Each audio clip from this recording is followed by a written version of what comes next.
Hi everyone, today I'm going to be talking about effective instruction based on Jim Burke's book, and he talks about 10 elements of effective instruction, and he divides it into 3 elements, which is instruction that works, classroom culture, and curriculum basics. First, he talks about instruction that works. So he talks about giving kids ingenuity. They need variety to we need variety to engage them. I connected this to what Dr. Lafferty told us, where it's keep it consistent, but have its own spin. For example, every dish has to have chicken, but serve it differently every time. It also talks about entry points and instructional strategies. So entry points are the openings through which your student can gain access to what they need to learn, and instructional strategies are other ways to give instruction but not the regular way of lecturing students. It also talked about allowing students to know to use what they know and to learn what they do not know, and differentiate content by relating it to the students, so like using cultural responsiveness. So then it talked about entry points and instructional strategies, and I kind of connected it to my student teaching. So for example, the book said give students level problems.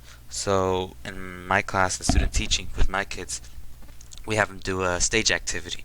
So stage 1 and stage 2 are like easy problems, and then it gets to easy plus, and then medium level problems.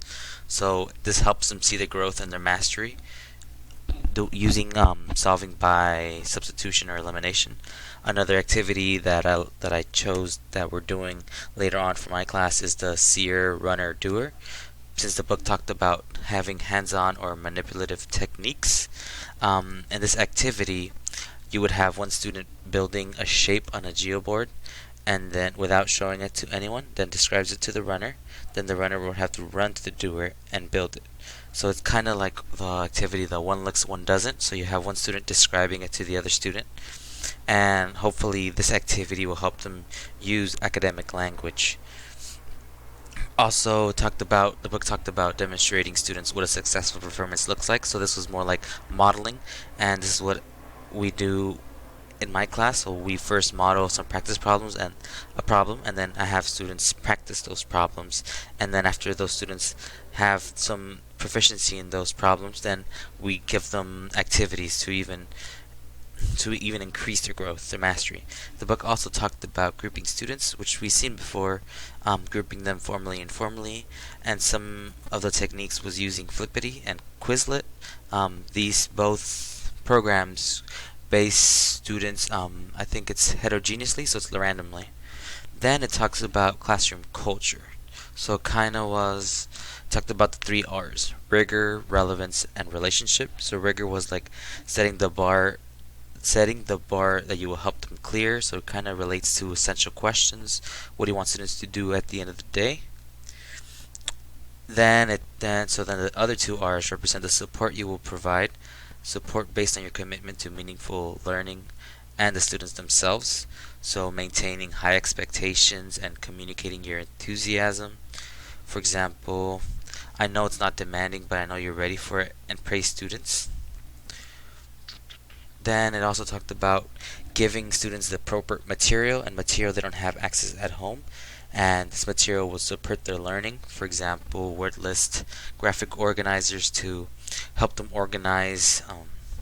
So for example, with my kids, I give them a graphic organizer where they can, like a flip chart where they can see the special cases that are occurring when they're solving. So one solution, no solution, infinite solution, and also to organize their steps.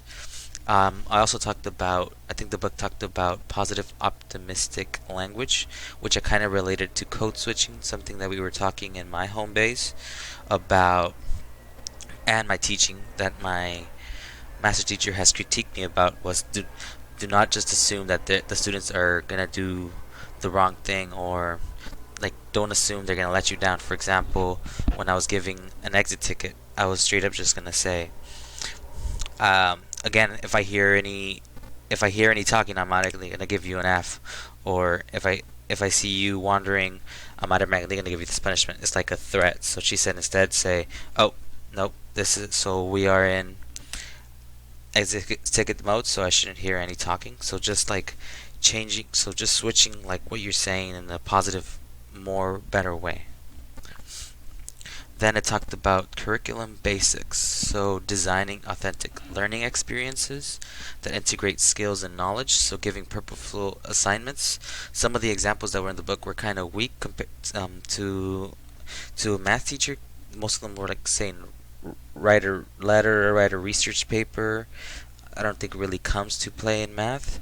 And then it also talked about embedding essential questions, so they can drive inquiry and create a context for teaching new skills. Another thing that I got from curriculum basics was to not deconceptualize, and the metaphor that they used where how about a kid playing basketball. How would he be ready to play a basketball game if you don't teach him how to dribble? And giving him the opportunity to practice that dribbling skills and also practice it in a real life game. Or else, how do you hope for him to master it? So, giving him instruction that's not deconceptualized. I'd also talked about engaging activities that my guide teacher uses, and okay. Then I talked about curriculum basics, how it looks like in the math classroom. So having students identify and solve problems.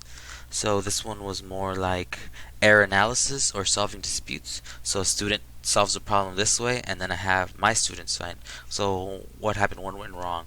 At what step would you fix it? So by looking at a student example and identifying the errors, it helps the students learning and what's going on. And then I talked about guided instruction early on, model a few math problems and asking kids to try it. And then also putting essential questions, the importance of it in my classroom in math. Because at the end of the day, I do want my students to know how to solve by substitution, elimination, and graphing. So I give them exit tickets after each method, so it still stays with them, so they just don't dump all this content. And it's also enforced in the homework. So this essential questions is to ready them up for this final exit unit exam. And then I also talk about other points Burke brings up, which really was recurring based on classes I took before.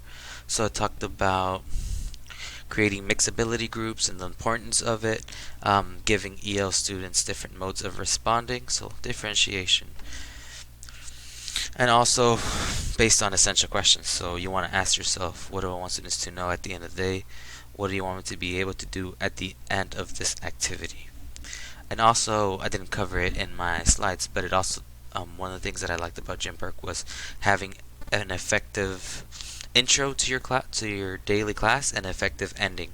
So an effective intro was having a good anticipatory set, so like hooking the students, and then an effective ending is to give them something like a cliffhanger or something to have them engage for the next lesson. So instead of having them like just putting their stuff away or just hanging around the door, have them something to think about. So like using your time effectively. That's what I got from Jim Burke's effective instructions.